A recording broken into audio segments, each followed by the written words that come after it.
حضرت محمد مصطفیٰ صلی اللہ علیہ وسلم کی مناسبت سے جامع مسجد سونم کنزر میں ہفتہ وحدت تقریب کا انعقاد کیا گیا۔ اس تقریب میں مختلف دینی درسگاہوں کے بچوں اور مقامی لوگوں نے بڑی تعداد میں شرکت کی۔ تقریب میں آغا سید لیاقت حسین موسوی مہمان خصوصی تھے۔ تقریب میں اس بات پر زور دیا گیا کہ کائنات کی ہر مرض کی دوا امن و سلامتی، اخوت و محبت اور انسانیت کا پیغام صرف حضرت رسول رحمت صلی اللہ علیہ وسلم کی سیرت طیبہ پر عمل پیرا ہونے سے حاصل ہوتا ہے۔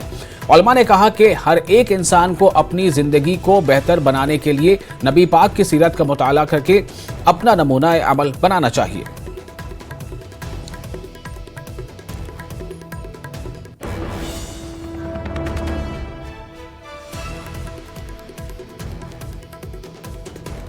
پروردگار عالم ارشاد فرماتے ہیں لقد کان لکم فی رسول اللہ اسوۃ حسنہ، یعنی کہ میں نے تمہارے درمیان حضرت محمد مصطفیٰ صلی اللہ علیہ وآلہ وسلم کو ایک مکمل نمونے کے طور پہ کائنات میں مبعوث کیا، اور وہ اس لیے یہ قرآن مجید میں آئے تھے تاکہ ہم جو لوگ ہیں ہم اس پہ عمل پیرا ہو جائے اور جو ان کے فرمان ہیں ہم ان پہ عمل کریں۔ ہم خدا کی بارگاہ میں یہی دعا کریں گے کہ خدایا ہمیں حضرت محمد صلی اللہ علیہ وسلم کی جو عمل ہے ان پہ عمل کرنے کی توفیق عطا فرمائے۔ رسول رحمت صلی اللہ علیہ وآلہ وسلم کا لایا ہوا انقلاب کسی قوم اور عقیدے کے لیے ہرگز نہیں ہے، وہ نجات دہندہ انسانیت ہے، وہ انسانیت کے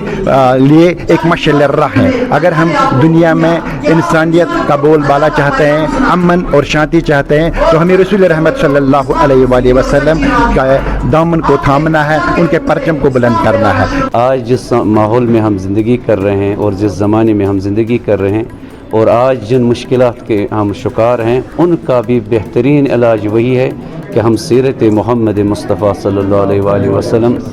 جو انہوں نے اس زمانے میں عرب کی اس سرزمین میں جو انہوں نے زندہ کیا اور انہوں نے اس انسانیت کو زندہ کیا اپنے کردار اور اپنی تعلیمات سے، آج بھی ضرورت ہے انسانیت کو کہ دوبارہ واپس آئیں اور انہیں محمد مصطفیٰ صلی اللہ علیہ وآلہ وسلم کی سیرت کو پڑھیں اور سمجھیں اور اس کو اپنی زندگی میں اپنانے کی کوشش کریں۔